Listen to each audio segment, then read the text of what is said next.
This is out of control. Hogwarts Legacy's launch is of course approaching, and that means that we should be more careful on the internet as things are starting to leak. I want to go over an image from the art book that appeared online and some interesting potential gameplay details about how we can unlock Avada Kedavra, the potential game length, and way more. Leave a like on the video if you're excited for Hogwarts Legacy, subscribe for way more content on the game, and let's go. Real quick, we're doing a digital deluxe edition giveaway. You can enter via the link in the pinned comment. You have to be a subscriber of the channel if you want to participate, so good luck. I will reach out to the winner just before launch. So we of course don't want to get into any spoilers here on the channel, don't worry, but I do find this image from the gear menu very interesting. It's the first time we actually see it, although it is worth noting that this is likely from an earlier stage of development, as some things have already changed compared to the recent gameplay we saw. Like for example, the three basic stats, health, defense and offense, are still the same, but their icon has already been slightly altered in the recent footage. But yeah, they want to keep things simple, so when you find new gear, it will have 2 of the 3 attributes. I'm not sure why it says 0 in the footage,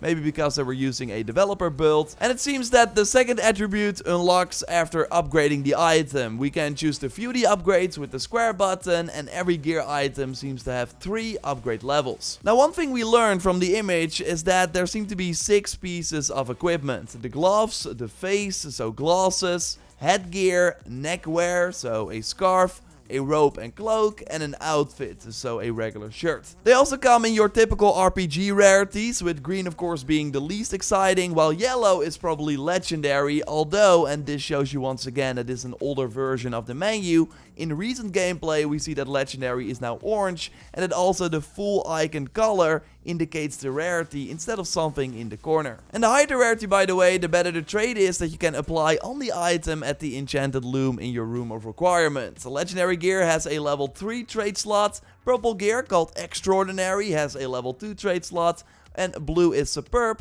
and has a level 1 trait slot. And we got a quick look at level 1 traits that are just simple perks with a damage reduction against a certain enemy type. You would think that level 2 and 3 traits are better, right? Although it is worth noting that these level 1 traits have a 1 next to their name, likely implying that there's an improved version as well. Now I'm holding my fingers crossed that they have some impactful and exciting traits in the game that we can unlock too. Now going back to the artbook image, because it seems that not every gear can have a trait, because not every icon has these circle-like slots, which indicates that you can put a trait on it, and I'm curious if gear can also have multiple slots. You would think so, right? We also see level 14, your player level in the image, with level 40 being the max, as already hinted at in the trophies that appeared online, and here it seems that we can slot 1 flying mount and 1 broom, while in recent gameplay in the item wheel we saw 3 icons, so 2 for regular mounts